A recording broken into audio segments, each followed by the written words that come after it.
Now, hello, you're listening to Russell Brand on Radio 2. I'm live in Dublin. That was the White Stripes. Oh no, I am live though, but I mean, I'm not live now. I'm alive. I'm alive. This is my life. I'm depressed. I'm depressed. Don't mind me, I've become depressed. I'm here with Matt Morgan. He's in charge of what I can only describe as a stereo system. Hello, Matt, are you alright? Yeah, very well. Yeah, we're doing this show a bit earlier on today because I'm performing in Dublin. It's doing it the day before. What? This is tomorrow now? It's Friday now. Oh, hello. Hello, everyone. Love you. All right.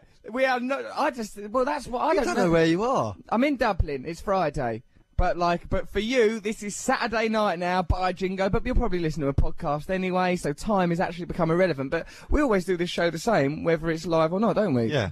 Shambolically. Well, shambolically. We never, do, some racist chanting and then go, hey, we can leave that out because it's not live, do we? No. So, we just pretty much do things... Well, apart from the beginning of the show with the second CD. Oh, yes, because initially there was a problem with the White Stripes. They started piping up with another song. They weren't satisfied with just one. We've got a lovely show coming up for you later. We've got this email here off Kate.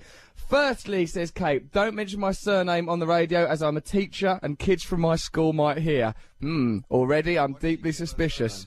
She shouldn't have done. Teasing you. She's toying with us. I was listening to your podcast from a few weeks ago, says Kate, and you were talking about the filmy stuff you get on your hands when you stroke a dog. Well, I don't think that's only if you stroke yourself while you're stroking the dog. Saucy monkey. I don't remember us talking about that. I did say it. I said, sometimes when you're stroking a dog, you get a kind of, there's a... grease. Yeah, there's a dog grease to it, she says she's noticed it. We've always had cats which are nice and fluffy. I notice the difference a lot when I stroke dogs. Apparently it's to do with the fact that cats have fur, but dogs technically have hair. That's interesting. That's why cats don't like water, because it would, mess up their fur, hair. Whereas a dog just thinks, Dog's hey, all oily, look. like a duck. It's like an oily little duck. Fair enough. Good luck to them. I think they're very pretty. I'm on summer holidays from school now. I'll be spending a lot of my time catching up with other podcasts. I'm looking forward to hearing you talk while I laze around my flat, says Kate. Then she includes her phone number. Now, I'm interested in teachers a great deal, and I don't know if any other of our listeners will identify with this. Because remember when you're sort of 14, 15, and your teacher is about 20, you think, they're quite sexy now. And, but you can't do anything because you're a school pupil. So, yes, well. But now I like to think, whenever I encounter a teacher, I think I'll be fulfilling a lot of those frustrated adolescent fantasies by seducing those teachers. But it's weird that teachers are younger than you. Yeah, that's right, but you can still call them Miss, can't you? Miss, give us a cuddle, Miss, can I cut your skirt, please, Miss? That's the feeling I got with that newscaster. Last week on the show, I don't know if you remember, newscaster came in the studio and she was sort of official with us. Well, you're being very silly, boys. Well, you don't know how silly we would be. Let us get under your table! Come on, Matthew. Matthew shaved his face now. It's like being loomed at by a great daft baby. It's probably because he's been constantly compared to the people from that Bounty kitchen towel advert. He's tried to nothing to do with it. I merely wondered what I looked like without a beard. Well, now you know. It's like a giant, long-haired baby. I will revert back to the hirsute option. This is an email from Kate. Dear Russ, Matt and G. G is here. He is our poet laureate, but he might be facing a challenge because in our hotel, what is owned by Bono, our hotel where we're staying at, I think it is. We've got I've got this nice room in there. It's got a ridiculous room. What's wrong with the room? It's about 10 different separate rooms. There's a jacuzzi. There's a piano. There's a piano in it. I've got a piano. Well, you had a go at playing it, didn't you? You did quite well on it. G had a go at playing the piano. I ain't had a go on it yet. You can't play anything, as we learned, apart from that. I can play that Cockney. That song. Oh, yeah. No, I'll never give up on that. That's my anthem in many ways. I like it. Anyway, we found a CD in there of an Irish poet, and I think we're going to play something of his a bit later. Just to put a little bit of heat under G. He's very complacent in his role as poet laureate of the show. Here's a letter. It's from Kate. A piglet born in Croatia with 6 legs and 2 penises has been nicknamed Octopig. Dirty little devil. Makes sense, 'cause it's 8 8 parts. Things come off at 8 appendages, 6 legs and 2 winkies. Owner Avica Sech came up with a nickname at the daily newspaper Venice List reported. That's an interesting name because like the first bit of it, Venice, very Croatian. The second bit, List, could come from anywhere. The farmer from the village of Rapoli said Octopig also has 2 anuses. That is juvenile of me to laugh at a pig with 2 anuses. But they can't both be functioning. I know, what's it, because it decide which one to use, it'll have a little bit of nosh. One for in and one for out. Octopig, you sexy little devil, you think of everything. Sounds like an invention, though, doesn't it? Octopig sounds like new Octopig. Hey, well, it could be if you were drunk in the farmyard, lonely in Croatia. Wouldn't you? How long would you reckon it would take if you and Octopig trapped in a lift before you went, I think probably Octopig? just between the ground floor and the first floor, I'd go, Octopig, could you put this dress on, please? Ignore the other people in the lift, Octopig. Don't worry about that bellhop. Come here. I'll pick one. I'll toss a coin. That one. Octopig. Octopig. He's got 2 anuses. He's growing so fast, they've decided to keep him as a pet. Why is that? Just because he's growing fast? I'd keep him because of his Let's 2 adopt willies. him and have him as the show mascot. Let's get Octopig. How much is he? How much for your Octopig? We'll pay it, because remember there's that Chihuahua thing in Japan that had a heart on its side and everyone went loopy for it. I don't remember it. Well, it's happened very recently as a Has Chihuahua. a heart on its side. It's like only the emblem of a heart, you know, it's Oh, like right, a okay. heart-shaped bit of marking on the side of it. Everyone went loopy. Oh, let's get this heart-shaped Chihuahua. But Octopig, functional. That's good. 2 bums, 2 willies, 6 I'll legs. put a little tray on his back and have him serve drinks. Just that. Octopig, get in here. Octopig. I'll put mascara on it. Oh, I'd dress it all up You all would, nice. wouldn't you? And little garters. Octopig, you've been octo-naughty. I'm going to octo-punish you. Avitra says, who knows, maybe we can breed more, although the 2 penises might be a problem. No, it won't. That means you can breed loads of them. They can't both be functional. I'd like to meet this guy. Who, Octopig? Yeah. He's not a guy, mate. You can't look at him as an equal, even though with your new shaved look, you probably look very similar to Well, him. look, you know, you're the one who's always smooching up to Petter. I actually see him as a little guy. I like Petter, that's why I'm the sexiest vegetarian in the whole stinking wretched world. So we'll ring Noel Gallagher later, we've got to round up a lot of things, we've got a vagina lady, we've got a lady coming in right in here with her vagina, she is going to sing out of it. You should see the microphone set up here. There's one around her larynx and one that can, a point that can only be described as a midriff. Vagina lady, we've been talking about her for a couple of weeks now, apparently she's quite talented, she sings songs either about, out of or into her vagina. No one is sure, but today we are going to conclusively prove that she has earned that name, Vagina Lady. If only we could get Octopig and Vagina Lady on the same show. What a day that would be for radio, wouldn't it? Wow, wouldn't that be good? There's a show She I should wanna ride listen it to. around. Yeah, she could ride around on Octopig, singing all sorts of songs out of every Holding end. his 2 willies like reins. Or backwards. Yeah, singing into his 2 bottoms. Oh. Octopig! If I had Amplifier. Octopig, I'd put a little pair of sunglasses on the back of him to cover his shameful 2 bottoms. He's probably proud of them, mate, because all the other pigs, they're just going to get slaughtered. Look at him, Octopig. That's he's coming weird over that here that looking saved him by being such a little freak. like us. By being freaks, we were saved from a potential life living in Grays in Essex or Dartford in Kent. Here is what could have happened to Matt Morgan. This is an email from Tom in Dartford. Dear Russell, Matt and Mr. G, when listening to your podcast over a month ago, I heard you say that Matt looks like the bloke stroke woman in the kitchen towel adverts. We all agree that he does. Down in Dartford, which I believe is where Matt Morgan, and he's spelt his name as if it's Matt Moron, just with a G in it, which is kind of how I see you. There's a tramp called Mad Kev, and he looks similar to Matt. Ask remember Matt, him. does he remember the tramp, or maybe they are related? I do remember Mad Kev. Why do you Yeah. remember Mad Kev? Oh, we dated. Wait, for a little while, Mad Kev and I were an item. Crazy days, but you know, that love devoured itself in it. Were you like the Burton and Taylor of Dartford? Come back to me, Mad Kev. I can't. I don't know why he's Scottish, probably because of my terrible prejudicial view. No, I do remember him, actually. I don't think he's still a feature. I think Well, so. apparently he is. Everyone from Dartford knows him. He is an ironic symbol round here. Oh, imagine being an ironic symbol. Just let Mad Kev be. Just look at Matt. Oh, all right. He is an ironic symbol around here. Just look at Matt. Okay, so essentially you're being equated to Mad He Kev, does not look like me. doesn't he? What's he Not look now like? with my new Describe him. shaved baby face. Not now that you look like Barbara Streisand with your little shaved boat race. Okay, so we're in Ireland, so we're sticking like some Irish music in, aren't we? What are we going to have Don't first? say it like that. What do you as if mean? It's just flipping people a coin. Well, yeah, Yeah. but that is what we're doing. It's tokenism. We're in not. Ireland, so we're putting on Irish music. Well, it's more than that. Well, I respect Ireland. I like it here. I'm very happy to be here, but we're not going to try and hoodwink people. Oh, for some bonkers reason, we're playing Irish music and we're in Ireland. Come on, like when we was in Scotland, we played Scottish music. When we were in Manchester bands. We don't have to patronise people. What they like about us is we're honest and open with them. You're listening to Radio 2 from the BBC. Here's a bit of... I'm mucking around.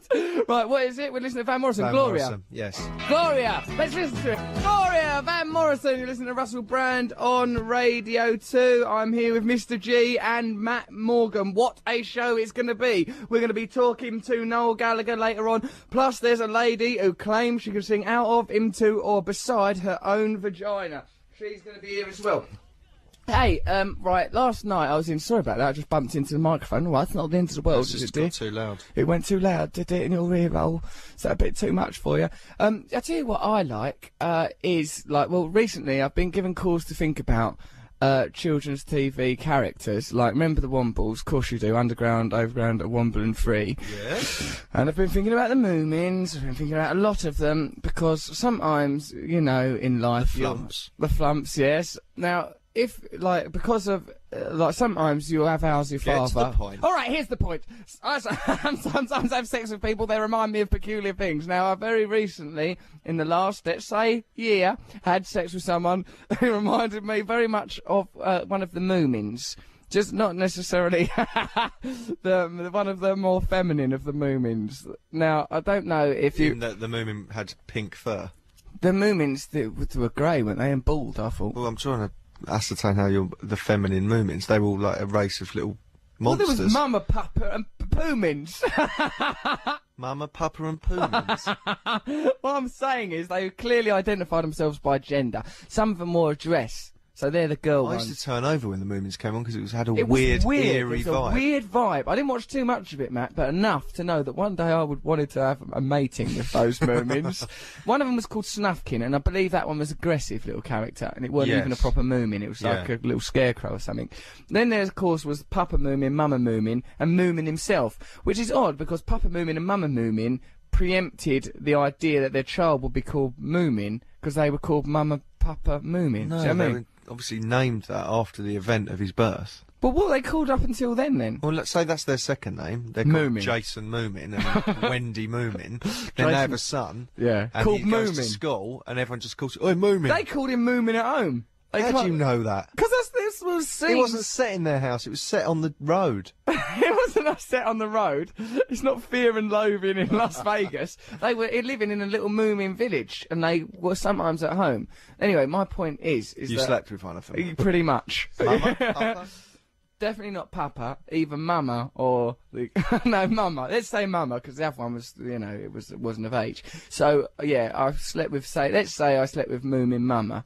Now it was all right, you know, is what I'm saying. But Matthew, surely Do you think hasn't she worked since the moment she got typecast? I think pretty much it's difficult to recapture the glory of the Moomins. Once you've scaled those heights, you're unlikely ever to again. So you're talking about a human being who reminds you of a Moomin, and when you're in the act of lovemaking, you suddenly think, This is like a Moomin.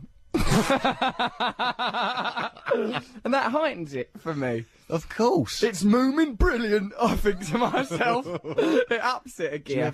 What if you said it? You naughty Moomin. Sorry, what did you say? I said you're bloomin' beautiful. I'm really Moomin well enjoying this.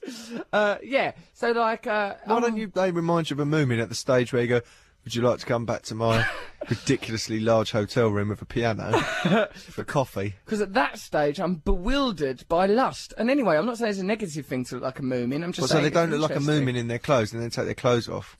I think it's And more they've the got like makeup. big cushions really. for boobs or something. That would be cool. Well, the makeup comes off. I think the makeup comes off during all the encounter. And then, like, you know, then the true Moomin identity begins to emerge. And so what other Bear in mind, I'm not attacking the Moomins, or anyone that looks like a Moomin. No, of course. I like them, and I'd do it again, given half a chance. I'll go through the whole lot of the Moomins. Who else have you slept with? Mr. Spoons from Button Moon? Had him, and I've had the moon itself. The Wombles, if I was pressed, I'd have that French one, the woman in the French maid outfit. Yes.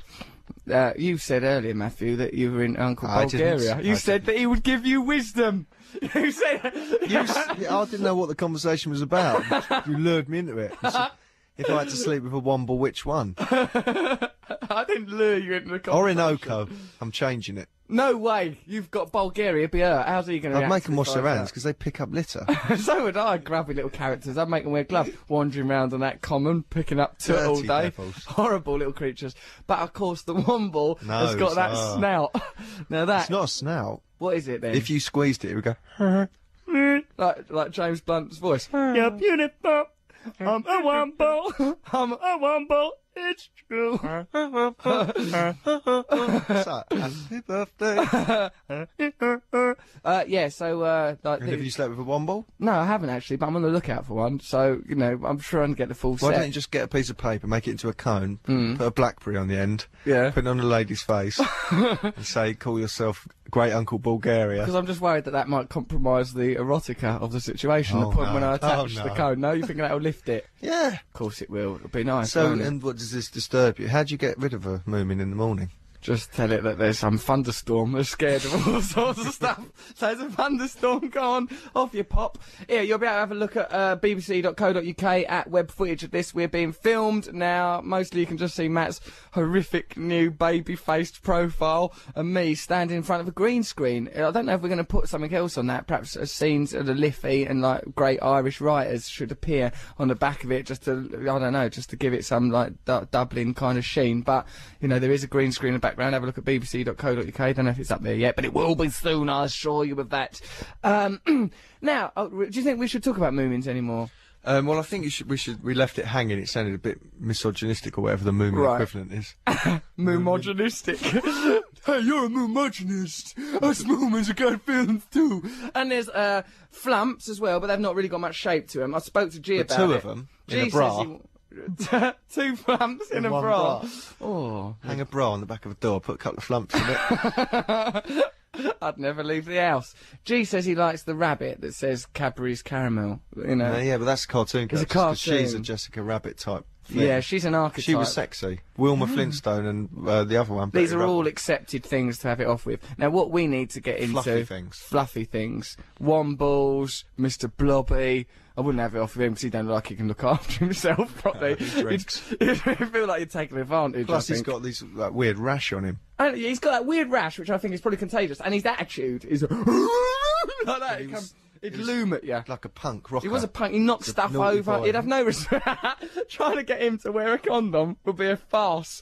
But Mr. Blobby, I'm damned if I'm getting that rash. Yeah, he just wouldn't compromise. I think he'd be trouble. So Blobby, blobby, blobby. it is Blobby. That's all he ever said. Destroyed my life. I don't know how he got as far as he did, based around Blobby. Really. So he's another one whose name, because that's the only word he said, do you reckon he was named after that? Okay, we'll call you Mr. Blobby then. Well, since that's all you say, they could have called him anything, but then I suppose he would be at the disadvantage of not being able to say his own name if it was anything other than Blobby. I mean, if he's in a post office or getting on a bus or having to fill in a form. I might have gone mad, but I seem to remember a female Blobby on something. I think, Matthew, you do tend to feminise different cartoon characters anyway. I know a character, a fluffy character who's sexy. Go on.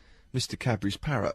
Mr. Cadbury's parrot says hello. Hello! No way. I won't go near him. I don't mean, like, I'd go all the way. What would you do? Just go on a date. It'd be good. You'd get in anywhere with him because he's so confident and so cocksure of Yeah. himself. Hello!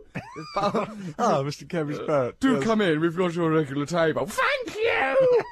Well, sit down, don't make a scene. Okay, so what we're going to listen to now, Matthew? Well, you demanded that we had Morrissey, My Life is a Pigsty. And I'd like Yeah. to dedicate this to Octopig, you six-legged, two-willed, two-bum-old little delight. Right, we're going to up the intellectual content of this radio show right after here. We're going to be Is talking there about... anywhere to go from here? I don't know. From Octopig and Moomins?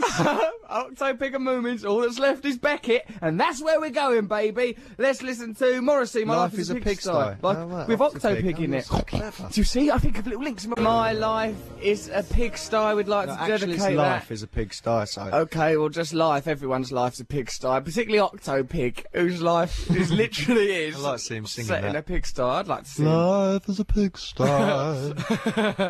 Let's get Octopig. Do you think it's we I'd can? love to see him. Let's see if we can get him. Nick, the producer of the show, get us Octopig, please. Make a bid. I mean, it can't be that much money. Well, listen, listeners, will you please donate some money? Yeah, a but then quid. we've got to look after him. No, we'll put him in a nice city farm or somewhere, Hackney City Farm. He'll be treated like Elephant Man. He won't be treated like Elephant Man. I won't. Elephant Man, towards the end, was very happy. He got that. No, he wasn't. He was, mate. He got that comb and that mirror. He loved it. And then they took him to the theatre. Then he laid down, go to sleep, all blissful. He didn't like it when he was in the circus, but when he lived in the hospital in Whitechapel, he had elephant. He loved it there. He was never happier, honestly. No, that's when everyone broke in and made him dance He around. didn't like that bit. That bit, he was against that. You could tell because he was crying. But all the other bits, he loved it in there. And this is what I want for our Octopig. Octopig. He sounds so futuristic. Of course he does. He's the future. He's the future of pigs. Next generation of pigs, they'll all be like this. Yeah. Pigs are going to be bonkers. They're corkscrew-like anyway, they're willies. You know, imagine that. That's true, actually. Two of those things entwining. It's going to be glorious for everyone. So let's get Octopig. So this is the intelligent high that we've reached now. Right, okay. Talking of pigs, which we are, Animal Farm by George Orwell. Blimey, now we all learned a thing or two about revolution there, and man's innate propensity towards corruption and the capacity of power to corrupt. Those guys... For him! Oh, Octopig, you've got two knobs! Octopig, you've got two bums! Oink, oink, oink! But anyway, I will say this, that 2 legs good, 4 legs better. That's actually on the original Octopig statement that I received there from the government. I got some interesting information about this Gordon Brown business. I think we might have to stop harassing Gordon Brown because I think we are allowed to get an interview if we do it professionally and not carry on like nitwits. Listen to this thing though. Yeah, this is like, this lad has been sort of hassling the government. I'm sorry to inform you that your petition has been rejected. Your petition was classed as being in the following categories: intended to be humorous or has no point about government policy. That was the category that our petition fell into. That's according to Daniel George. So, but like, we've also spoke to people at the BBC and they said, look, can you stop being a nitwit, because we probably will get an interview with Gordon Brown if you don't go on and on about it on your radio show and make it sound like a twit expedition. Yeah, look, but there's a lot of people. Blake Watson. That's good, man. He's great, isn't it? Blake Watson's got to be a pretty capable guy, you would think, wouldn't you? Blake Watson. I'm Blake Watson. Sit in the back of the car and unwind. I'll take over from here, sir. He could give us Octopig. Blake, we want you to deliver Octopig.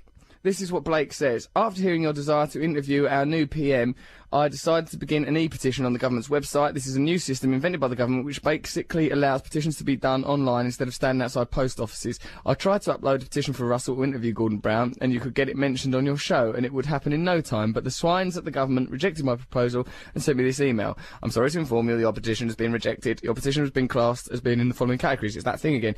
Issues for which an e-petition is not the appropriate channel. I've since resubmitted the e-petition and received the same response from the government. I believe they are trying to prevent the revolution, which I'm in full support of, from happening. Thank you, Blake Watson from Nottingham, for your support. We now need you to divert your attention into getting Octopig, who is a vital component of any revolution. He can be the emblem of it. I think at the Gordon Brown interview, Octopig with biscuits on his back.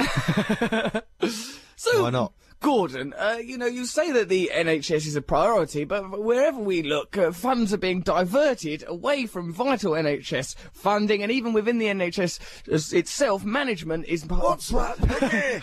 That's Octopig! Don't mind about him. Picky, Willy!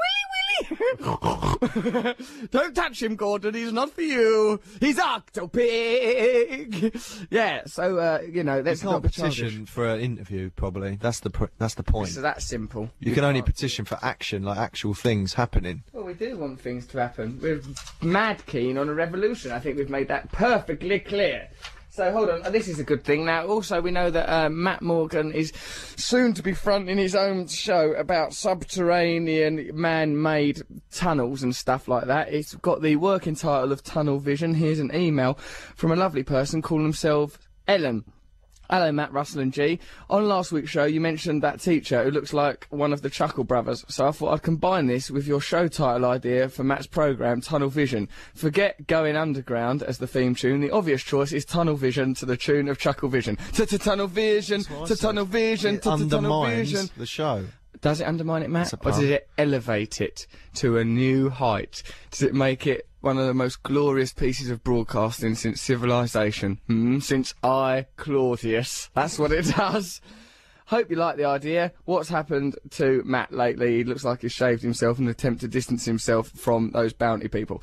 And I think we'd all like to know more about Matt. Perhaps you should have a chapter about him in your bookie book. He's in that all the time, that bookie book. Matthew scurries around reading chapters going, I've got legal rights, you know. You can't tell people that I did that. Maybe you should call your book Transient, as you seem to like the word a lot. No, because it sounds a bit like vagrant. It makes me sound like homeless Kev, or whatever it was. Printed on slightly transparent paper. Yeah, it does. And just all disappear and turn to dust. That's not what we want at all. Mr. G is, of course, here. He'll be summarising this show when it reaches its glorious climax, and he's got a poem here dedicated to him from a fella calling himself Toby Behan. Hi, Russ and other children of the revolution. The old show of yours gets better week by week. You're a goddamn genius. That G fella's a fine poet, isn't he? Here's one for him from me. Dear Mr. G, our teller of truth, whose words speak to all, whether old men or youth. Yeah, nice.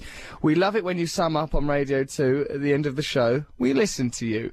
So never give up on your excellent gift. Your prose will always give others a lift. Russ, Matt and Nick, what a talented three, but our poet laureate, you'll always be. All the best chaps, Toby Behan. Well, I defy anyone not to have a tear rolling down their cheek and a tautness in their undercarriage on hearing those noble words. God bless you, Toby Behan. Matthew, what's the matter? I like that poem. I like the metre of it.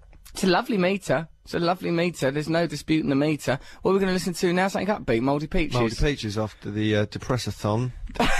Who'd have thought that Life is a pig. Let's go outside.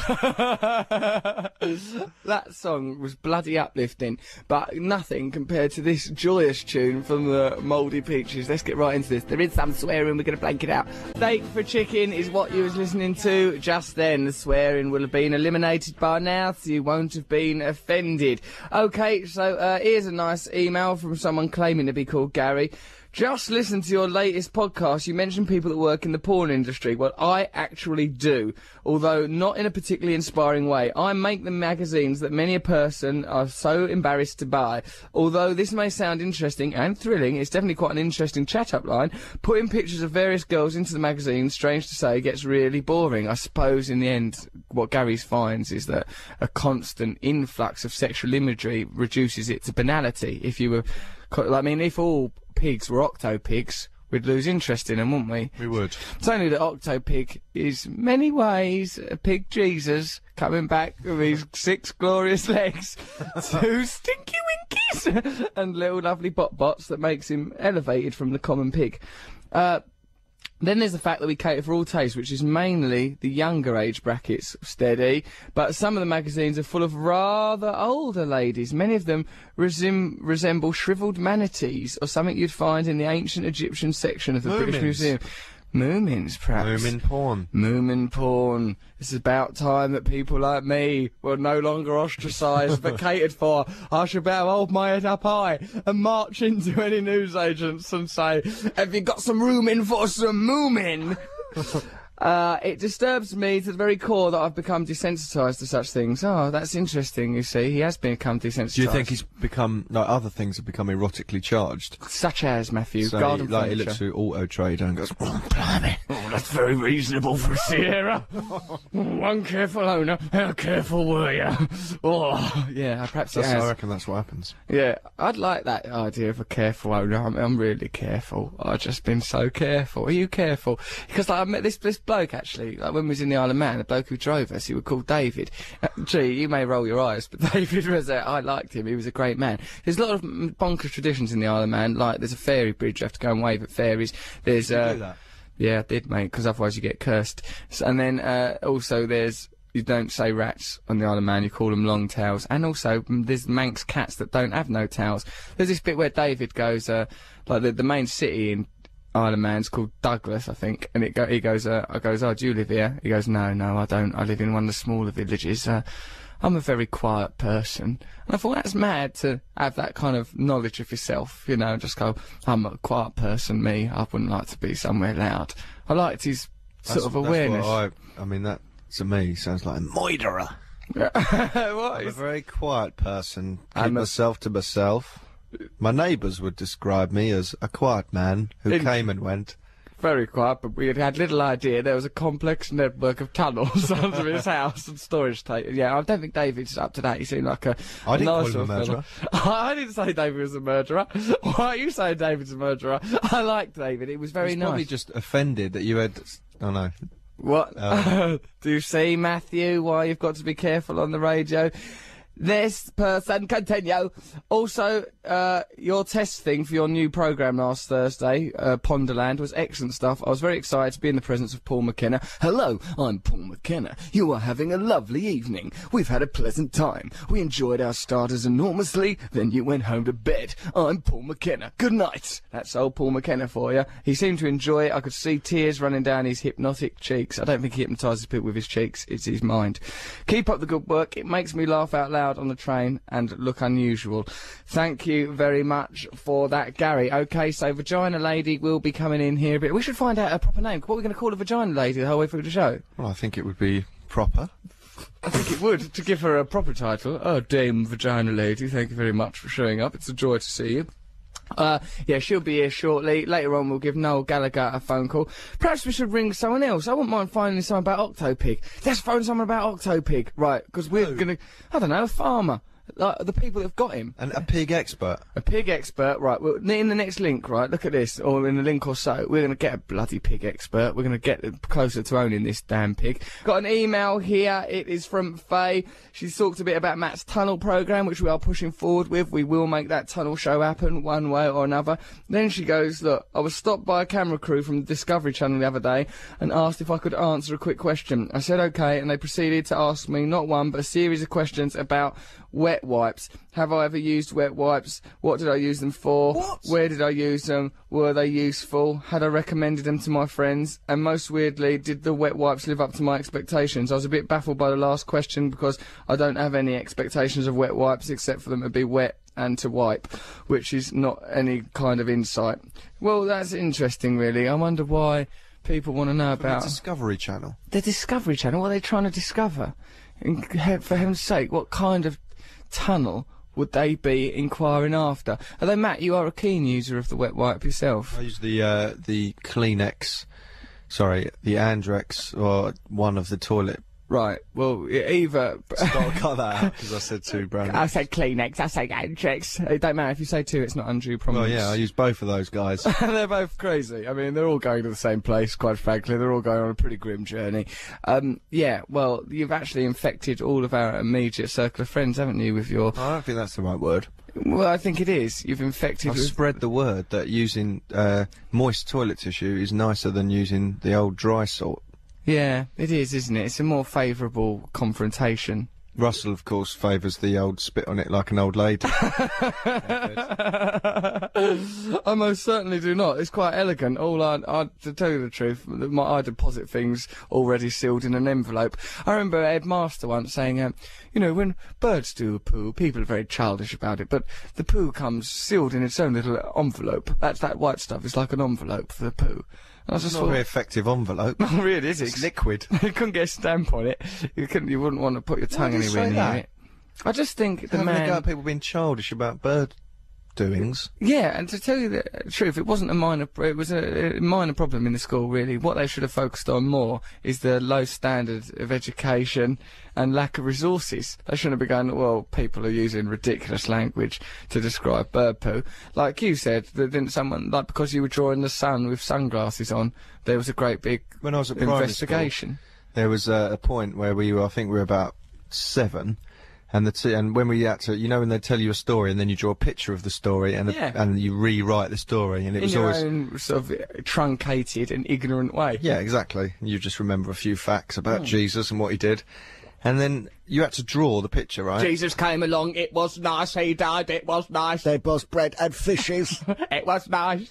And we used to draw the sun, and then someone had the idea, and it was because the sun's got a face on it, on loads of packaging and loads of cartoons and stuff. Yeah. Someone drew the face on the sun, then everyone went, oh, that looks nice. Yeah. So the whole class used to do that. Then it got more elaborate with sunglasses Right. and, like, you know, little speech bubbles and stuff. What are you doing to your back? Just found something on it I'm curious about. Oh, God. I'm just doing an investigation. I don't know. A rucksack?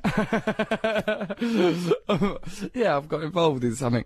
Yeah, go on. Yeah. And then the teacher came in one day and slammed the books down on the table and said, This has got to stop. There's a serious problem here.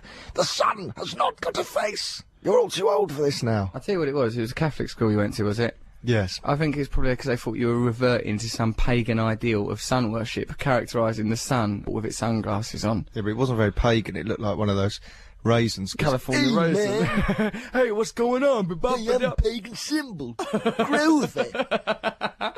Hey, why don't you worship me already? I'm up here in the sky, I'm beaming down. Hey, yeah, man, it's overthrow the theology of the monotheistic state. Yeah, well, I don't think the sun would have done that. What are you fumbling with now? Joy Division? No, I have to queue up actual CDs in a machine, right? So don't you get involved. It's just nice to see you fumbling around.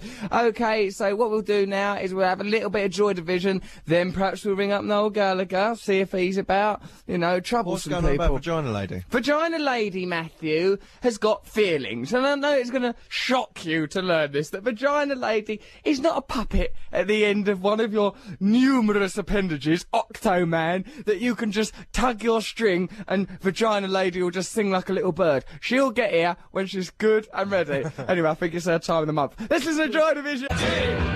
That was Joy Division. You're listening to Russell Brand on Radio 2. There will be some news in a minute because we're pre-recording this. We don't know which particularly sexy news broadcaster it will be. I reckon it might be that woman from last week. Susie or something she was called in my imagination. Right. Something like that. It was some sort of name very suggestive of How's Your Father. That much I remember. Susie. Well, it's difficult not to think about it. Later on we will have Vagina Lady on the show. I just tried to ring Noel Gallagher. He's in the studio doing a record. And I spoke to his girlfriend Sarah. She's at home panicking about being pregnant. She said it's dawned on her that childbirth is an inevitable consequence of pregnancy. But I think she'll be alright, won't she? She'll be able to cope. fine. I said it's Noel Gallagher's baby. It'll just come out and be a slovenly little twerp. It'll sliver out of there. It'll be next to no bother at all. So, yeah, like later on, we've got Vagina Lady singing a song. Perhaps we should get her to dedicate one to Sarah, bearing in mind she's got this childbirth situation to go through. What? Is that how your brain works? They both got vaginas. Well, it's Get out like a house on fire. childbirth does involve vaginas, Matt. I know you Always. just think of it Always. as a pocket for your dirty little dimensions. No, I don't. Yes, you do. Yes, you do. You do. No, I don't. So there you are. Right, what's this in the Irish Star? Hospice cat can predict death. Can it, though? Cat. Hospice cat. I don't think it should be even have an hospice cat, do you? Because if you're in an hospice, do you want a cat Of there? course you do. You've got you? one in your little My Hampstead house. hospice. Do not regard my house as an hospice. That is a place of joie de vivre, light and You know life. what your house is? Go on. Storage for bottled water.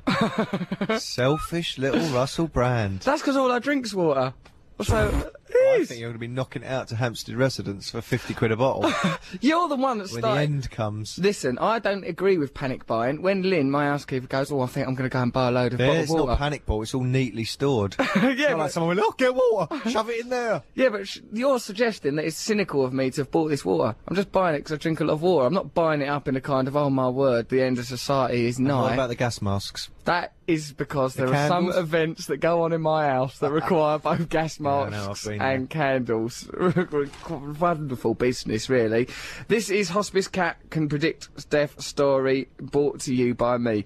Meet Oscar, the cat you don't want to see curled up at the bottom of your bed. Well, I don't want any cat except my own cat curled up at the bottom of my bed. I want Remember that cat who came in your house the other day because I was too scared to stop it? yeah, I right. didn't know the rules. There's a cat called Hannibal, lives down our street. I don't like that I know the cat's name even. Lynn told me it. It's a very furry cat. It came in the house, right? And I was up to the top floor of my house, and Matt came on the intercom and went, a cat's just come in your house. I goes, just take it out. He goes, I'm scared of it. And you can see his little I don't know how face. to- I've never on had the a cat. video. I don't know how to lift it up. It will scratch me. Just walk towards it and make it move away. Usher it out, don't you? You usher it. It was honestly the most arrogant thing. It just looked at me and went, oh, God, Apparently please. it glanced over its shoulder at Matt, and Matt felt intimidated by it. Then I had to, it was down in my kitchen, right, and now Lynn has bought this spray thing, which all people do Now, to let's defend the hope territory. Petter are listening. Now, I don't Was get... it bottled water that you sprayed at that cat? I believe it was battery acid. Now, it's not. I don't know what the water is. I said, oh, there's a strange cat, and he went, yes! Yes! Right, this is allowed. Then Yes! he chased it around, spraying it in the face. Don't say that. I didn't spray it in the face. I was just like, you couldn't. Actually, the spray thing wouldn't work. It was actually quite frustrating. Why did it run past me covered in water? Because it wasn't Donald Duck. It was, actually. I had to take the end bit off of it to Well, let the the cat, you water... pull its head off, and that's how you live, is it? I had to take the end bit off of that cat and turn it into a kind of quadrille cat.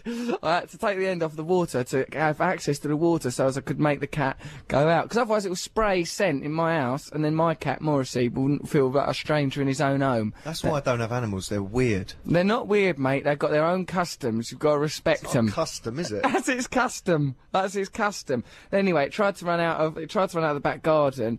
Like I was really did it in a quite a gentle, peaceful way, just gently splashing water. Hey, now listen, we've all got our own things. You got your house, I've got mine. Spray! Go on, have that!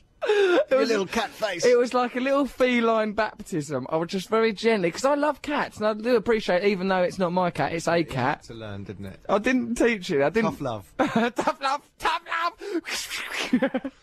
I just gently baptised it with gentle droplets of water. Go on, off you go, mate. I didn't even use an aggressive voice. Then it ran up, back through the house, and ran past Matt. And you said it looked at you like, well, you didn't even have the guts to try and turf me out of here. Then it sat over the road, looking at us like it was a bit cross and embarrassed It's an about arrogant everything. cat, isn't it? And it knew the way around your house, so the old owners must have let it in. Yeah, it was swanning round in there like it owned the place. It really bothered me. Meet Oscar, the cat you don't want to see curled up at the bottom of your bed. The tabby who lives in a hospice has predicted 25 deaths in the past year, prompting staff to call family members once he chooses someone. He's like a grim cat reaper, just shoot like he Alexa for death. What if he doesn't, like, they're suggesting that he can supernaturally understand when they're going to die. I think he's killing them. No, well, smothering I them. think he's a cat shipman. I think is what he is. Wandering around that hospice. It's terrible the way he's How carried does on. he, does he point his paw at them and go, It is time. It is time for you to go. Sort out your will. If you've got anyone to apologise to, now's the time. When he curls up by somebody's side, it usually means the patient has less than 4 hours to live. Get that cat out of the hospice. a water spray? Because it'd be a bag of nerves. So every time that cat wandered down the corridor, oh dear, I've only just arrived. I've hardly unpacked my bags. That's because, right, what happens is, the cat sits next to you, you panic, and it kills you. Yeah, because you think It's a self-fulfilling prophecy. it's the death cat. The deaf cat has come to visit me. Thinking, what's wrong with me? Hey, why does everybody I love die away? Poor little cat. He's a deaf cat. The 2-year-old feline who was adopted as a kitten and grew up in a dementia unit. No wonder. It's got a terrible upbringing, it's had. It's grown up amongst the loopy. Then in Rhode Island, USA, has amazed medics. University professor David Dosser, who reported the phenomenon in the New England Journal of Medicine, said the cat's accuracy was uncanny. He doesn't make too many mistakes, says Dr. Dosser. I hope he ain't comparing himself by the standards of a cat. He's pretty good, this guy. Why don't we just give him a little white coat, one of those things to listen to heartbeats? Put him in charge. I like him. He's got something. He's a maverick, but he gets the job done. You're the new Quincy. Hey, go live on a boat, kitty. He doesn't make many mistakes. Many families take solace from it. I bloody well wouldn't. I would. I'd kick it out of the hospice, I'd say, mate. I'd wonder what the connection was. I'd say, look, what's going on? Because that's the cat is not the Grim Reaper. Cats can't just decide when And also people that phone call, die. Yes, I don't know if you know about the cat that predicts death. When No, I'd it's sat rather- by your nan. Yeah, when I paid the hospice fees, I hoped he might be using rather more medically grounded methods than sending a cat in to kill my I nan. bet the cat just comes and sits next to him. They go, "Oh well, might as well finish it. Got the shovel." No, I feel okay. I want to leave. Sorry, the cat's next to you now. It's just a mere formality. Don't up the morphine. It's a terrible way to treat someone. He doesn't make too many mistakes. Families take solace from it. They appreciate the companionship that the cat provides for their loved one on their final hours before they're dragged off to death. Staff at the facility, which treats people with Alzheimer's, Parkinson's and other diseases, noticed Oscar would make his own rounds, just like doctors and nurses. Wanted to sellotape some vitamin pills to his back and let him run the old hospital. Ridiculous. He would sniff and observe patients, then sit beside people who died within a few hours. You don't look well, dear. Don't cling on. Go gracefully into the dying of the light. That's a terrible way to treat people, letting a cat make those kind of judgments. Also, we've got a rat who can tell if you've got piles. We just send him up your pyjamas. If he comes out covered in blood, we think, oh, there's another one. Oh, no. No. Why? I apologise to everyone that ever happened, but the only reason I said it was because it was written down on a bit of paper. Mr. G wrote it down as part of his evil wave of propaganda to destroy decency. Dr. Joan Tino of Brown University, an expert on care for the terminally ill, said Oscar was better at predicting death than those who worked at the centre. That's terrible. Well, people who the work cat at is centre better. aren't there to predict death. Okay, 50 quid on money. that guy. He's going. Also, I weed in his porridge this morning. I'll be very surprised if he makes it through the day, to tell you the truth. They said, blah, blah, blah. She was convinced of his talent when he made his 13th correct call in a row. Terrible. Hang on, where's he going? He's not making a call. Yeah, what's he doing the rest of the be time? in a negative space which doesn't have any old people in it. He's got some sort of holding room, some pen. I reckon Oscar's off, and he prowls around, and it's like that Wheel of Fortune. Goes near you and then goes, No! No. Oh, is it gonna be Jackie? No, he's wandered right by. It's to Desmond. Oh, unfortunately, yes, he sat down. I'm afraid to start packing your bags and order a coffin. That's really out of order, isn't it? I think the rest of the time he's got like a cat harem with like sexy female cats, and he's just in there having it off. Because if he's got soothsayer abilities like that, he should be treated like a king. Let's get him. No, we can't have him. We've got Octopig, haven't we? haven't got Octopig yet. We'll get Octopig. We're going to talk to a It's got farmer. freakish animals. This is the end of days. All the floods, all the animals. All the animals are turned against us. Floods, yeah. Octopig. Vagina lady's coming in here, trumpeting out of her front pocket. What's going on this planet? What's happening to us all? Talking of which, What? Newsy poos? Yeah. Not yet. Let's finish this story. We on don't then. need news This is that the much. news, This is the news. This is. Yeah, not what those people want you to believe. Listen to this, man. Doctors said most of the people visited by the normally aloof Oscar were so ill they probably didn't know he was there. Oh, that's terrible. He just turns up on their bed. Oh, snooty as well. He's normally hang aloof. on, they said, oh, he gives companionship. Yeah. They don't know he's there. This is a big mix-up. It is a mix-up. It's a hell of a mix-up of info we're getting about Oscar. He's so aloof, he just wanders He's around. normally aloof, but when he's predicting death, he comes and does a little jig. Hey, I've got some news for you. Remember the darkness before your birth. You're going right back there, baby. It's over. Take care. I'm Oscar. I'll be here all week. Terrible way to treat people. One animal expert suggested Oscar might not be psychic. Oh, you brilliant animal expert. What a suggestion. He might not be psychic, and there might be a biochemical explanation. I suppose there must be. But another said cats and dogs could sense things that humans could not. Oscar's compassionate hospice care is now commemorated by a wall plaque at the centre. Oh, what, he's dead? No, he's still there. But if he gets a bit sickly, I'm going to go and sit on the edge of his basket and go, things ain't looking good, Oscar. Sleepy bye-bye! Sleepy Oscar! Okay, you are listening to Radio 2, 88 to 91 FM. Are you wondering what's happening on your planet? Because it belongs to you. This is some news. The Manic Street Preachers, they're doing a session there with O'Leary. That's live. Motorcycle emptiness. That means we could get people. That was the news before that, incidentally. That bit there where people were saying stuff that happened, that weren't the Manic Street Preachers with O'Leary. That bit was going, oh, you know, stuff's been happening. I don't actually think in my head Manic Street Preachers. I just think of that as the band. Manic Street Actually, Preachers. that's quite a mad thing to be called. Yeah, like a manic... like, I'm preaching in the street in a very upbeat way, like I've lost control. Yeah, it's quite good, isn't it? 'Cause you could have ended up like that, I reckon. Yeah, I still might. You know, I see him sometimes and I think, there, but for the grace of God. There's one in Brixton that I used to see quite a lot. He'd stand right in the middle of the road with a very large print Bible. He was very committed to what he was doing. He'd really worked for it. You can't do that half-assed.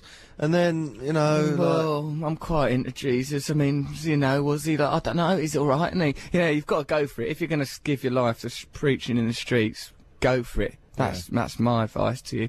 So if Dermot O'Leary's allowed to have the Manic Street Preachers come in and do a record right down his mouth, then we should be allowed one. Mind you, we're getting Vagina Lady, aren't we? It's obvious that our motivation is different.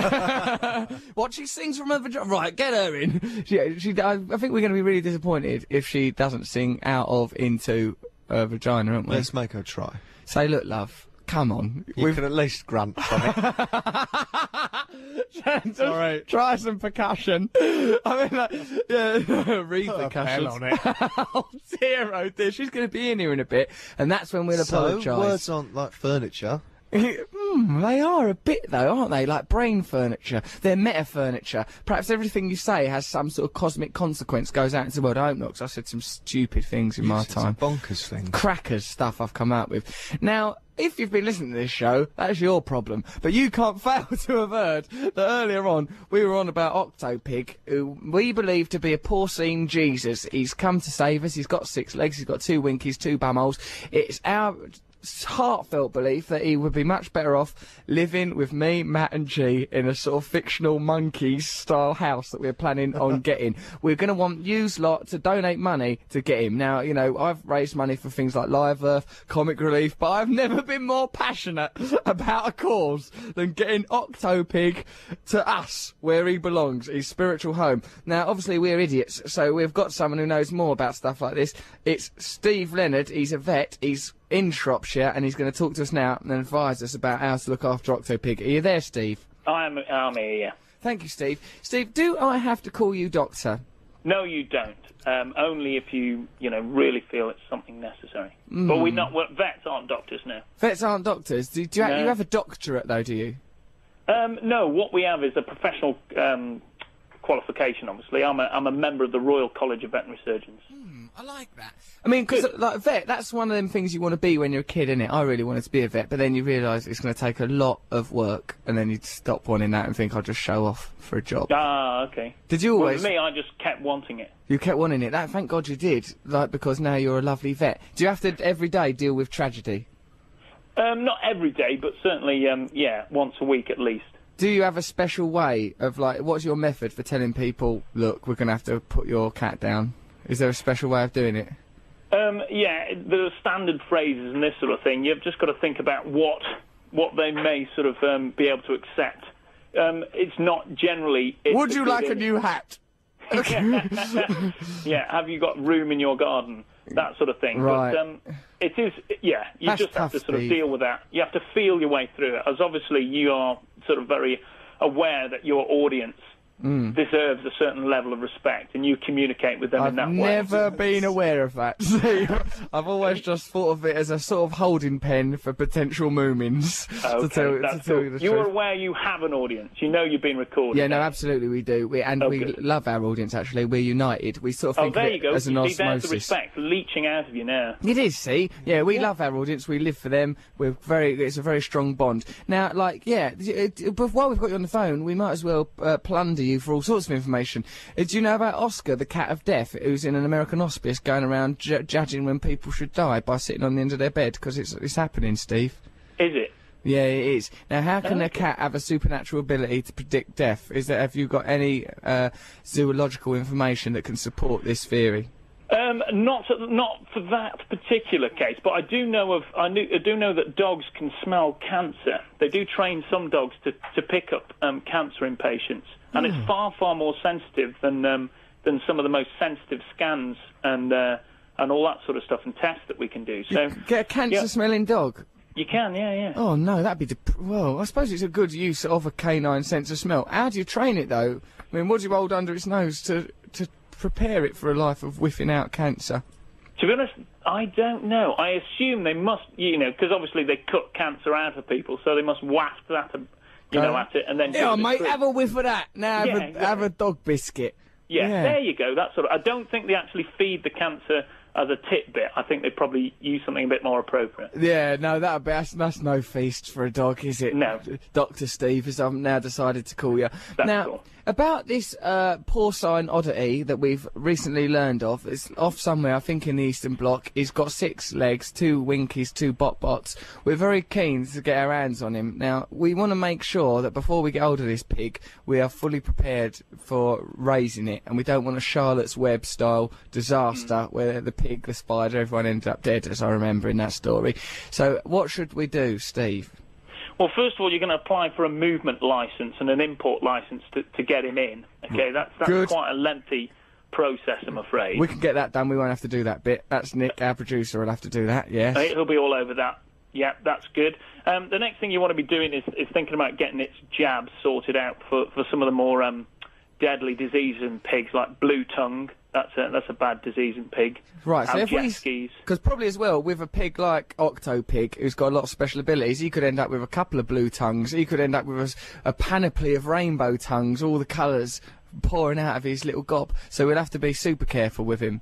Oh, most definitely, yeah. And a thorough health check. You probably need to take his temperature twice, by the sounds of things. Perhaps you'll look after. Perhaps Steve, we'll let you run the once over him. Have you got a couple of thermometers? Yeah, well, yeah, certainly we've got a couple here. I've got, with a bit of assistance, we could probably give him the once over.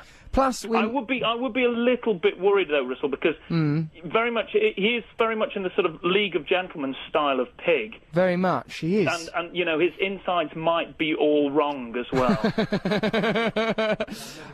You don't? Is that a medical term that you used there? Yeah. Sorry, did I baffle you there? Yeah. Because it was a bit confusing. His insides might be all wrong, you say. Okay. That's right, yeah. Yeah. So we're thinking we'd probably have him live in a farm or something. Like, we wouldn't keep him in the radio studio all the time, because we tried it with a fish once and Wogan spat in its bowl. So, it was not an happy ending for that. So, and God knows what he'd make of a pig with 2 willies. I don't reckon he'd get any work done. He looks like his snorkers, doesn't he? Oh yeah, well yeah, it'd be pretty shocking stuff, I think, Steve. I think it's best we keep it in line of vision at all times. All right then, so really you can see no reason. You're a proper vet, and you don't see any reason why we and our listeners, as one great big glorious mighty revolutionary family, shouldn't buy up this lovely pig, have it as our emblem, our totemic animal, worship it, even milk it for sperm, and create a whole army of octopigs that we will then unleash in Parliament. Well, when you put it like that, I can't think of a more ideal, an ideal home for this unfortunate animal. That octopig is one lucky little porker. Thank you, Steve, for your help. You've been a brilliant vet. We'll be seeing you soon, hopefully, with our little 6-legged chum under our arm, grinning inanely at you, drunk out of our minds, all kissing each other, because it's going to be a glorious day when Octopig arrives in these islands. Cheers, Steve. Ta-ta. No worries. Thanks, mate. He was a nice vet, wasn't he? I liked him. Yeah, he was nice. Very capable. Very capable. He knew about that blue tongue thing, didn't he? Blue tongue's a big risk. We're going to have to learn all these things. If we're going to bring up Octopig, we're going to have to know all the terms, all the chat, all the rabbit, all the banter about pigs. Imagine the day he goes off to university, we'll be so proud. Oh, Octopig, you've made us the happiest parents in the world. Just one more kiss, get your knickers off. Oh, Octopig, Octopig. I think we should change his name, because Octopig is just too... It's not very cosy, is it? It's not cosy, it's Just not go, domestic. number 8 pig. Octopig, you have betrayed us. You will be given a jab. I think what we should do is he could be like a Superman. He's got an identity where he's Clark Kent and one where he's Octopig. So perhaps we'll call him, Jeffrey when he's off duty. Then when he's on duty, he's Octopig. When he's... Hang on, wasn't Jeffrey the name of a pig in Rainbow? No, that was the man. He wasn't a pig, and there wasn't even a pig in Rainbow. That was a human. There was. Zippy's girlfriend was a pig. Zippy's... You mug! That was Jeffrey, was a hippo, and he's a good one to have it off with, actually. Oh no, George. No, Jeffrey was the bloke who lived there. Then there's Rod Jane. There's Rod Jane and Freddie live next door. Jeffrey was in it. They were a separate show. No, they visited. They were the branched neighbours. off. Yeah, they branched off because they were good. They had pizzazz. They had what it took. They left the show behind. Why can't you grow? And also that George was not Zippy's girlfriend. They lived He was together. called George. I mean, maybe, and Zippy... Oh, you homophobic animal. They're not actually homophobic, because I don't know what gender Zippy was. Yeah. Oh, no, oh, God, oh, hello, I've got my period. Don't mind me, I'm in a terrible mood today. Tell you what, I've got nothing nice to say, do me zip up.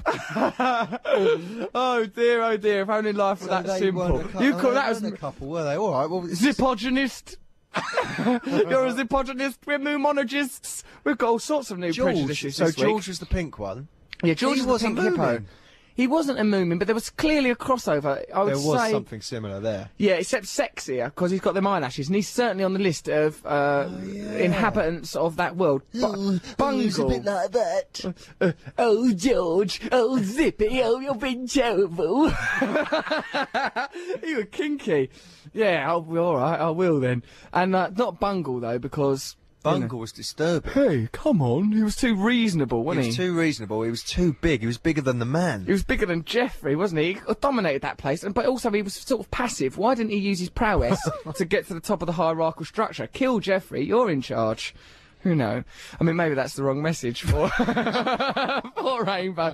Okay, what we listening to, Matt Bowie? Oh, I've forgotten. Andy Warhol, look at me. We're going to listen to that, aren't we? But yes. It won't be sung by Frank Spencer, I don't think. I think Bowie's going to do it. So after that, we're going to try and chat. He mentioned League of Gentlemen. Should we try and ring Reece Shearsmith? I've been threatening to for about 10 years. You never get round to it. Well, let's try and get round to it. I've never met him, but, you know, his number's in the phone book. I'll look him up.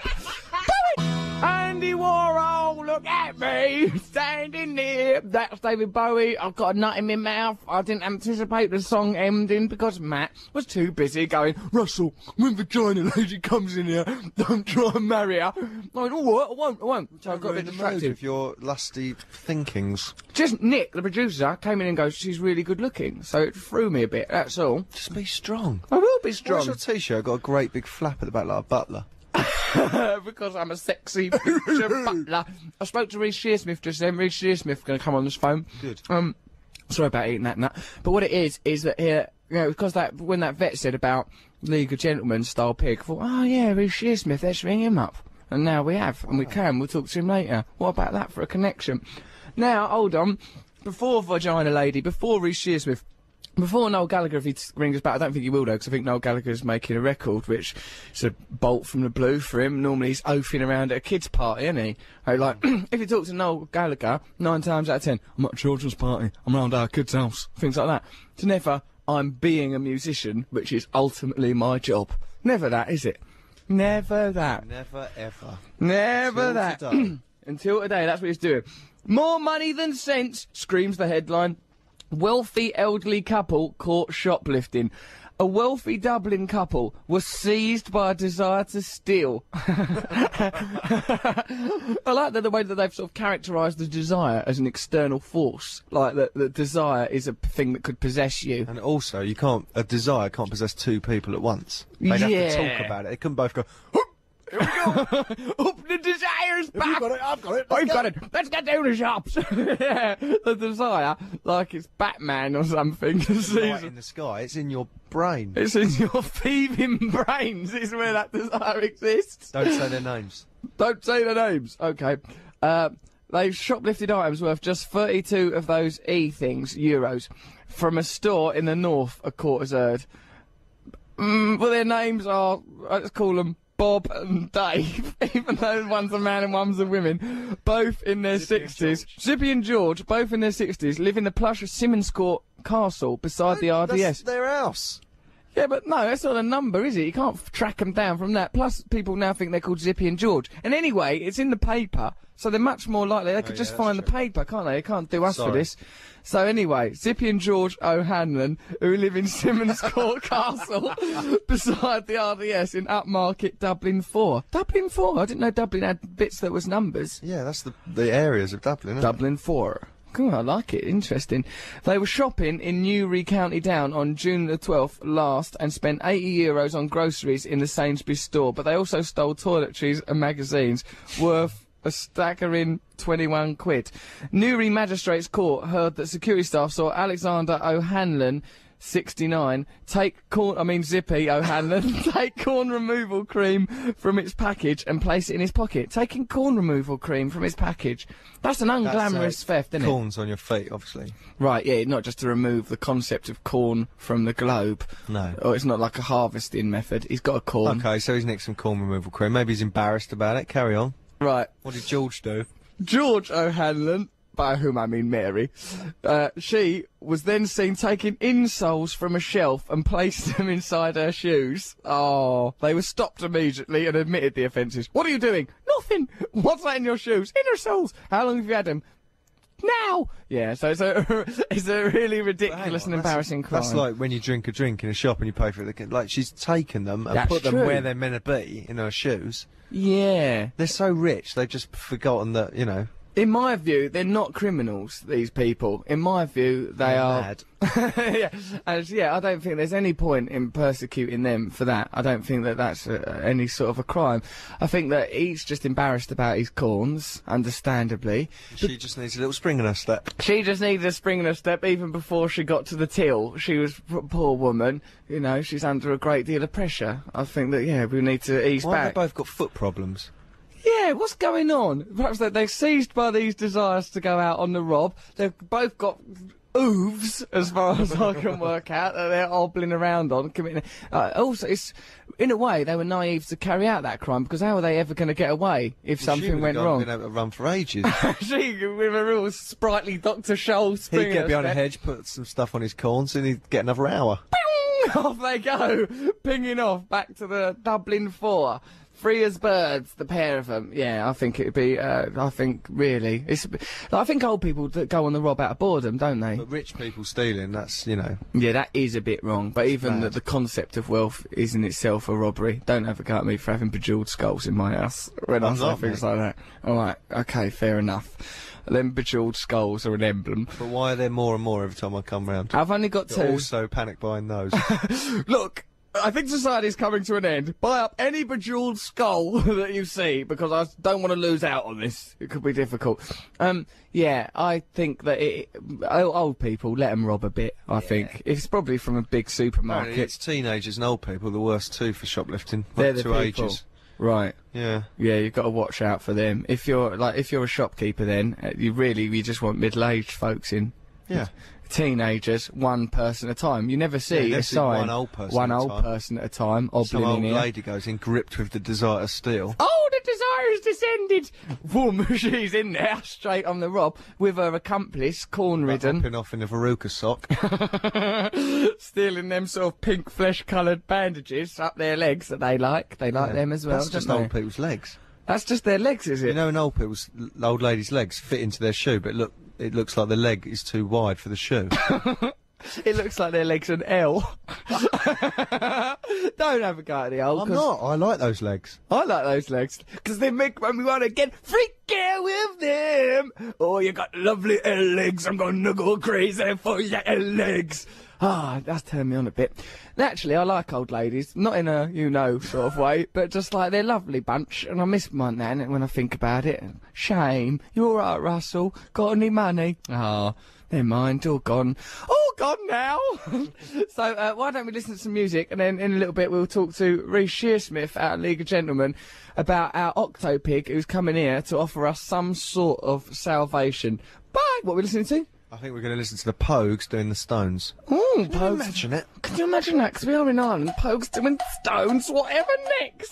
The Pogues, honky tonk woman. You're listening to Russell Brand. I'm on Radio 2. I'm here in the studio with Poet Laureate Mr. G. Matt Morgan is in charge of the switches. On the phone, I believe we have Reece Shearsmith. Are you there, Reece Shearsmith? I am. Good day to you. It's lovely to speak to you. I'm always saying that, you'll come on this show, but then I never ring you. And then you forget. Yeah, that's right. I just, absent-minded man and shambolic and unprofessional. It's become one of the defining features of the show, though, Reece, is the However, I'm here now. It's lovely to speak to you, but you're guarding your children. I am. I've got them entrapped. You've got them ensnared, have you? Yeah, ensnared in a cage, and I'm making them watch Laurel and Hardy. Do they like it? They love it. Well, that's all right then. It's slightly violent, actually, if you kind of analyse it through a child's eyes. Go on then. How are you? You're analysing it through a child's eyes, which I'd hate to think how that's been achieved. Well, not actually through the eyes of children, but just looking at it objectively. The same is with Tom and Jerry. Very violent, chopped up nails, hammers, and axes. You know, I suppose perhaps not right. Probably not. Probably abhorrent. But Tom and Jerry, I suppose at least it's being delivered to you through a sort of a cartoon medium. So even as a child, you're thinking, this ain't the world we live in. Do you think... That's right. Do you think, Reese, that 'cause Laura and Hardy's in black and white, they sort of think, well, we don't live in a black and white world, I probably shouldn't hit my brother with a plank?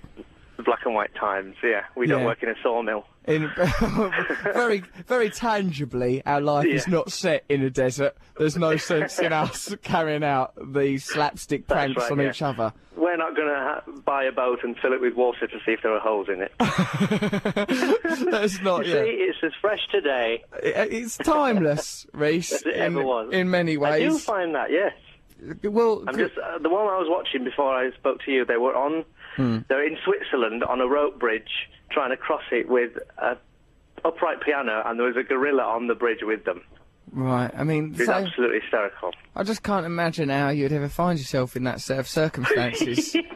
Oh, no, that's true. Or even more so, shoplifting and putting insoles in your shoes then to leave. Yeah, it's preposterous. I think that was a plan, that she thought she would enter the shop and then disguise herself leaving as a taller woman. Right. Yeah. Well, this tall person is innocent. We've got no record of them even being in the shop.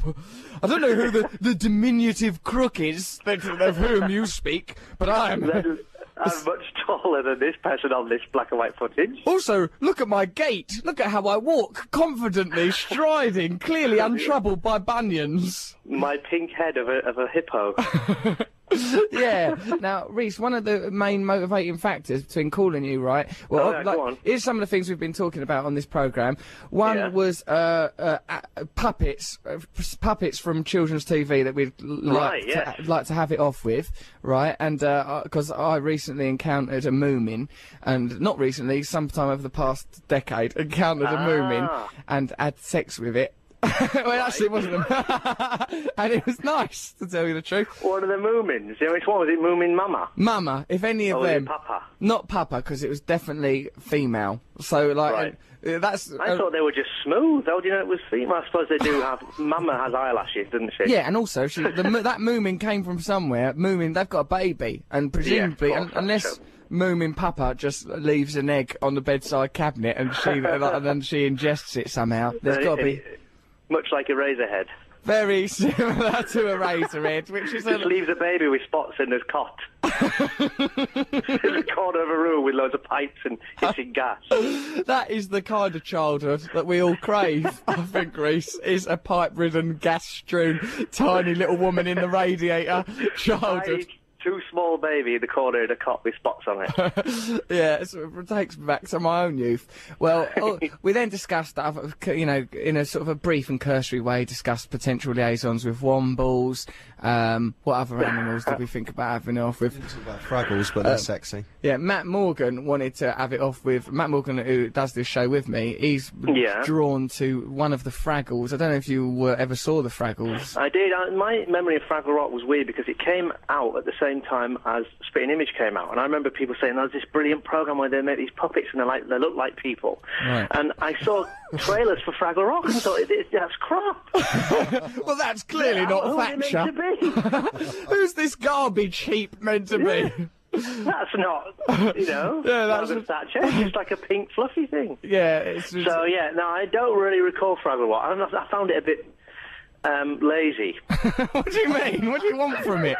What do you want from it, Reese? I just thought that there was no artistry to the puppets themselves. I find it curious that he finds any of them attractive. Well, Matt likes red. Red. Oh, right, just red. It's the colour more than the figurine. Well, no, he wouldn't have sex with anything red. But one of them is called Red, and it's very alluring. Like a bull? Oh, I see, red. And it's not like a bull driven by his libido. And I think Matt's very confident that Red was female. Oh, I see. I can hear one of your children. Yeah, they're in the corner playing with pennies. What kind of ancient childhood are you trying to recreate for your children? Are you a Victorian father?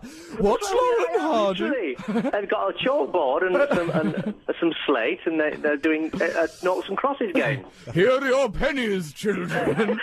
And they're big pennies as well. I don't mean pennies. I mean big, aged proper pennies with about a foot wide. Wagon wheel ones. Like wagon wheel pennies, yeah, exactly. You're trying to recreate your TV programme with your children. I think that they're going to grow up troubled if you don't immediately give them a Furby.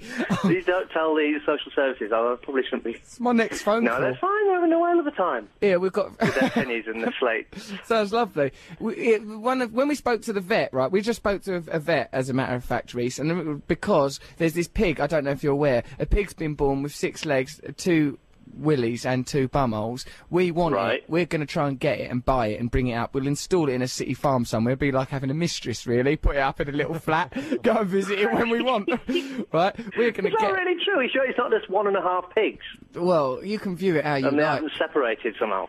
Well, that's one way of looking at it. 1.5 pigs and it's not separated. I think it's 1.5 pigs and they just haven't kind of found the join. Yeah, but it's still got 6 legs and 2 willies and 2 bumholes. You can dress it up how you like, Reese. To me, it sounds like a little pig party on 6 legs. Can it choose which bumhole to do poos out of? Apparently not. It's completely at the mercy of its abdomen. It's got no choice at all what it does. Same with wheeze. Same with wheeze. It's just it's a gamble every time. Never try to there's probably a good game show in Guess Which Hole.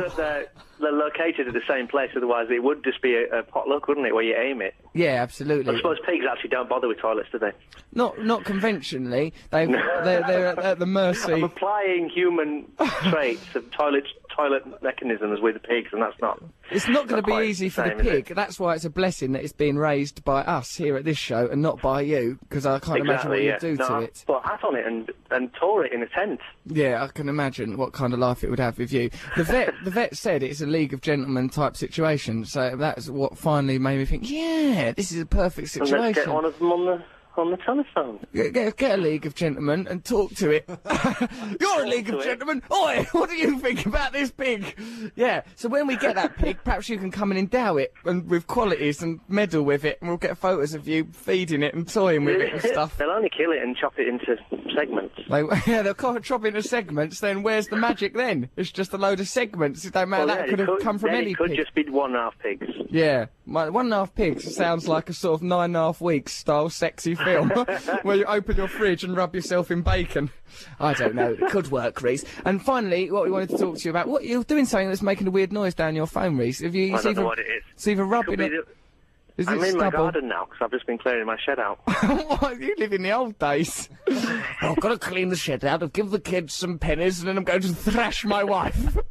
Reese Shearsmith, he's unreconstructed. These things are all true as well. Yeah, it's a perfect depiction of your existence. What was the final thing you were going to ask me? We've got a lady who can sing out of, into, or with a vagina. She's like this. She's called Vagina Lady, and we've got her here. We've been talking about her for weeks, and finally she's coming here to Dublin. And I just thought it might intrigue you that we've got a lady here. And what? Is she going to do it now? Well, does she have to do it in private? No, she's going to do it here publicly. I mean, unless we've misunderstood and she simply sings songs about the topic of vaginas, and we're all about to be gravely disappointed. Oh, well, I can't wait to I wish I was there to see it, but witnessing and hearing it will have to suffice. It certainly will, Reese, and it's going to be a hell of a trip. I just wanted you to know. Hey, Reese, thank you very much for coming on the phone. And Not at all, thank you. It'd be nice to come and see you in a personal capacity. I wouldn't mind coming round your house and perhaps looking at, I don't know, your steam engines and your horse brasses. Absolutely, I'll show you my metronome. Oh, brilliant! All right, I'll come and see you soon. Lovely to talk to you, Reese. Nice Reese, do a voice, Dave, you're my wife. Do you not do stuff like that now? Won't you do it? You're my singing vagina now. Woohoo! There he is, Reese Shearsmith. Thanks, mate. I'll talk to you soon. Okay. See you soon. Bye. There goes Reese Shearsmith there. Good, you've got to get him to do a voice, haven't you? Like, well, you know, he's on there. Say ball bags. You can't waste it. Don't diminish my talent. I won't do that anymore. Anyway, the whole ball bag thing was it was crazy. It got out of control. Okay, let's listen to a record, and then we're gonna Jessica Delfino, isn't it? Her real name? Yes. Jessica Delfino's gonna be here. Oh, blimey. blimey, God knows what she's capable of, that woman. That was lovely, Rita, Meet and Made by the Beatles, obviously. We like that song, don't we, Matthew? Why? Because of the imagery. I think it's a nice story, and Rita's slightly masculine. She pays the bill. She's like a military man. She is like a military man, and he sits on the sofa with a sister or two, with the implication. But if there was one song you liked off the Sgt. Pepper album, what would that be, Matt? It used to be when I was 64. But recently, I heard it sung by a Spectre. That was a phantom version of When I'm 64 that very much ruined the memory of it for me. I did, right, in the studio now, we have got Jessica Delfino. Hello, Jessica. Hello. Jessica, here's the cold hard truth of the matter. We've been, we got sent these emails about you. Oh, do you want to have this woman on the show, right? And a nomenclature developed by which we abbreviated your entire identity to the moniker Vagina Lady. Thank you. Then we began to speculate on, did you sing about, out of, or into your own vagina? A strong culture developed. Now we're meeting you, and I feel vaguely embarrassed about that. Oh, please don't. Please. I think vaginas are important, and I like to sing songs about them. Yeah, I do. I mean, I've got my way of just dedicating my life to them, really. in a way, it's been a bloody nuisance, truth be told. Yeah, what we were talking about just then is, like a little while ago, like Radio 2, This Is Who We Are Now, did a radio sort of a tribute to the, to Sgt. Pepper. I nearly called it When I'm 64 because of my happy habit of abbreviating anything to the thing that I did in it. I was in Bugsy Malone when I was a kid. The school played Bugsy Malone, and I played the character of Fat Sam, so I always referred to it as Fat Sam. I did Fat Sam as a kid, ignoring the actual title, and I just did that with a Beatles album, which is pretty unforgivable. But yeah, I did a version of When I'm 64, which some people regard as an atrocity, really. Most people regard it as such. Yeah, it's commonly regarded as a massacre and desecration of a much-loved piece of English art. Now, let's clear up what it is you actually do. You sing songs about vaginas. Nice. Yes, well, yes, that's something. You nailed it. I suppose, like, out of or into would have been more of a visual spectacle, Sure. but perhaps also rather degrading. Maybe. I saw a sex show once. Our listeners won't know. They won't know. So That's we should true. say anything. I would really like to see that myself. I think that would be very impressive. I wish. I only wish. Jessica, I saw something like that once in Thailand and it made me cry. I was quite young, and to tell the truth, I thought this would be sexy, but I ended up just crying. And it was to do with ping pong balls and that, and a couple of people with sort of fluorescent paint having it off. Just did me head in, to tell you the truth. But I've got over that kind of sentimentality now in later life, naturally. But It's edgy. It's edgy. It's edgy, isn't it? It's risky. So what can tell us about yourself then? Because we've been, we've got all caught up in the hoopla of you. We're overjoyed to have you here. Let me describe you for our listeners. You're attractive. You've got a nice sort of red suit on and green, red and green. If those colours appear in nature, it's a warning, right? And so, like, let's take it as such in this situation. You're a singer-songwriter, but tell us more about it so we can understand what's happening. Well, I spent a lot of time as a kid hanging out and in Maine, which is a small state, a small town. Oh, so yeah. I had a lot of free time, so I taught myself how to play the guitar. Is it that to distract yourself? Or just to, yeah, I guess so, yeah. But you didn't, when it came to subject matter, you did not look Well, I to the listened state to a lot of Maine. Joni Mitchell, and I listened to a lot of this like classic rock music, and I just thought it would be nice for the people to actually sing what they were thinking in their heads exactly, without all the decorations around it. And, What? Well, like a song like Strangers in the Night Exchanging Glances, that means, come on, stranger, Exactly. let's do it. Let's have it off with a stranger. That's about a one-night stand. Strangers I in think the the night. world would really be a better place if people could just really Be much more say what explicit. they wanted to, yeah. That's a very good policy, Jessica. I mean, it would somewhat damage the notion of poetry and the idea of a meta world between... I think that I write lovely poetry, thank you. I mean, like, this is not an attack on you. I'm just saying that if people are utterly explicit and literal, the notion of metaphor becomes redundant.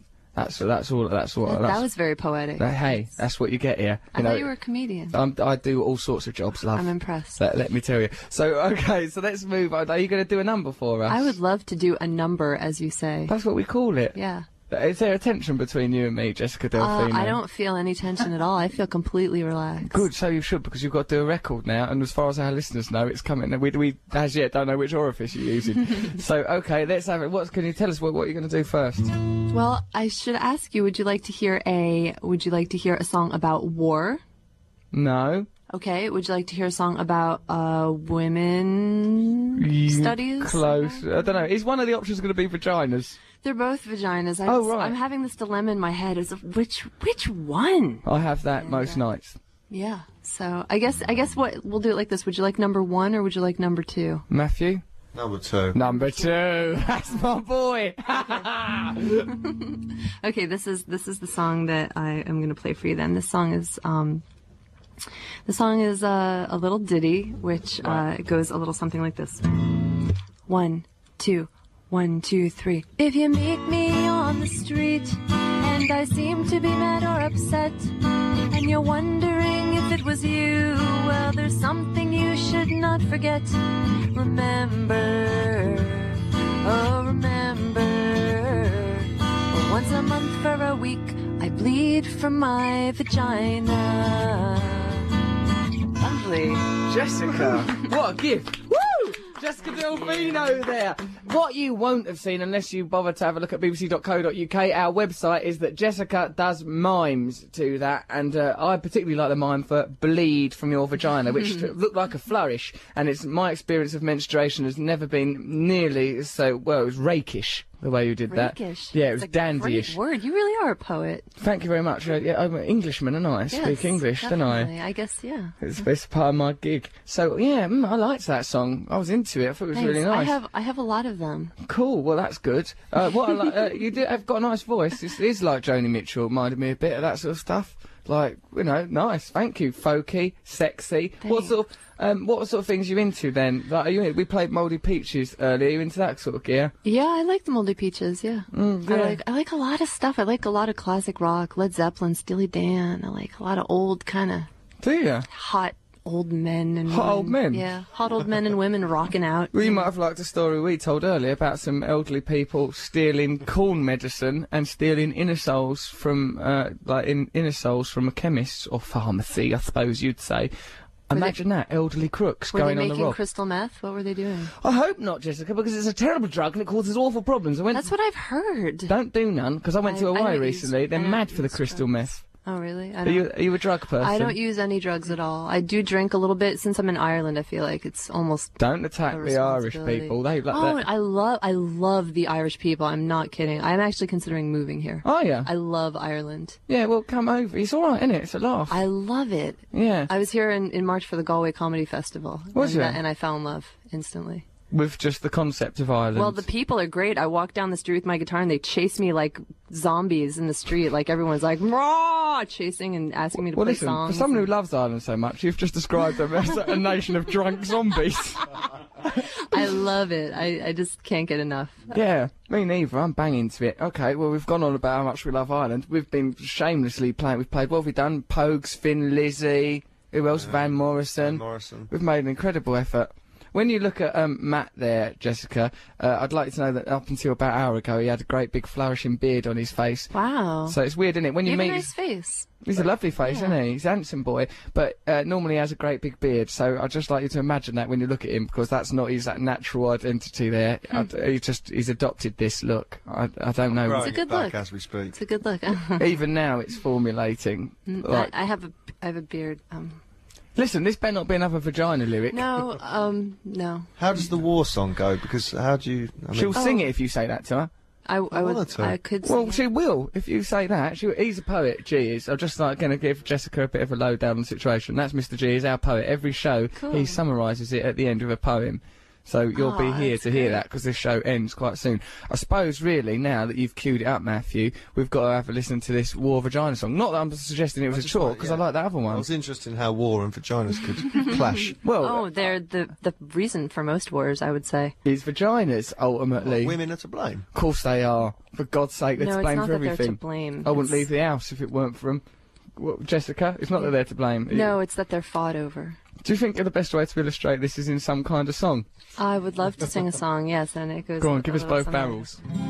Okay. Ladies and gentlemen, everyone thinks that since I'm from America that the war is my fault, but it's not my fault.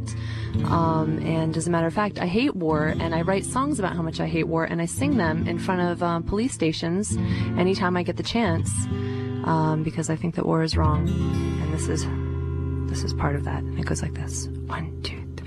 Well, I'm sorry things didn't work out with us, but I'm leaving here tonight on the midnight bus.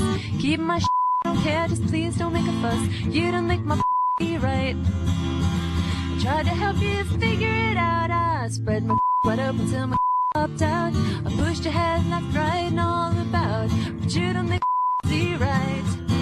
I heard you say yesterday I didn't give you half a chance, but we dated for a year, and oh my dear, good is the key to romance. So I'm sorry things didn't work out with us, but I'm leaving here tonight on the midnight bus.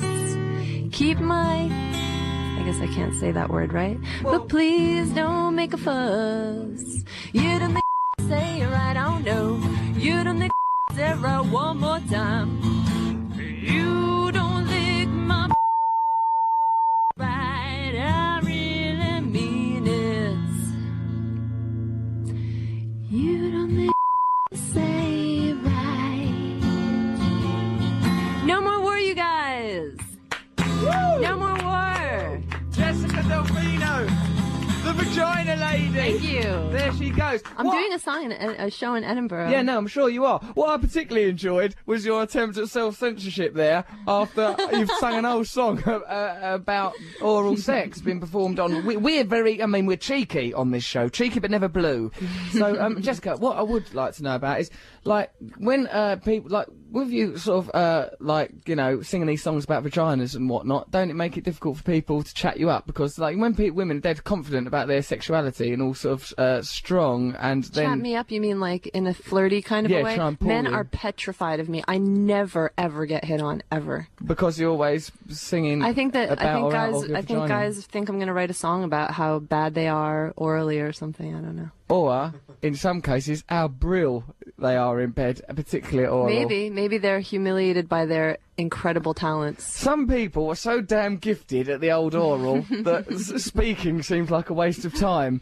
No matter how articulate they are, how poetic, what incredible vocabulary they have, it's always been a secondary function you might find with some men. I don't know who. Certainly not... Just craply advertise yourself. Yeah, well, on the BBC, she's just been plugging her bleeding show. Okay, so thank you very much, Jessica. That's been fantastic having you here. Yeah, thank you very much. Yeah, thanks. I'd like to say hi to Barry. Hey, Barry. You mustn't say that hi to Barry, the way he's behaved. He's probably now in a correctional facility, and I think it's best for all of us. Who is Barry? Barry is a friend of mine in London. Okay, well, Barry, Hey, good Barry, luck. and also Google me. Okay, well, Google me. That better not be a euphemism. Is that something you're going to write a song about in a moment? No song related to it. I just felt like it was, if people want to, like, know about why I do what I do. People know what the internet is, Jessica. You don't have to go, Google me. Hey, why not use the googly buttons? People know what the internet does. Someday there will be a Google button on the keyboard. You just press the Google and... it'll just... This is a bleak dystopia that you predict, madam. I'm Your sorry. hellish vaginal cavern with Google buttons. No way. We'll fight that. We'll stem that flow. Okay, then. So, thank you very much, Jessica. Matt, what is it time to summarise the show now? Okay, from one kooky artist to another, we've listened to Jessica Delfino singing from and about and next to her vagina. Why don't we now listen to the poetry of perhaps this generation's finest wordsmith, by God, it's Mr. G. Go on, son, give them both barrels. Okay, since we're in Ireland, I thought I'd write a limerick. There once was a young comic called Russell, whose octopic thoughts were quite lustful, till one night out a-wooing he lay down with a moomin. His excuse was he wanted a cuddle. There once was a young rider called Matt, who drew the sun with its face all intact. His little eyes glistened at Uncle Bulgaria's wisdom and ran with Mad Ken from Hannibal Cat. There once was a young rhymer called G, who arrived in Ireland to see and convey this to you only on Radio 2, this limerick style of poetry. Yeah. There it is, Mr. G there. Reducing Ireland. So, okay, thank you very much for listening to the show. I'm only mucking about. We're not racist. We're all cool on this programme. Thanks for listening to us. Sorry we couldn't get you Noel Gallagher. He's off doing a record about bloody time too. The man's a layabout. Thank you, Reece Shearsmith, for your fantastic contribution. Thank you, Jessica Delfino. Thank you. Blimey, what a girl. So, if you like, you could have a look at her on the Giggly Wax. And what else have we got to do, Matthew? We've done all the admin in, ain't we? It's the news now. Right. Now, you might be wondering what's going on this planet. I looked out my window. It was chaos out there. Here to summarise all those bonkers antics, it's that crazy gang of boffins with a little show we like to call The News.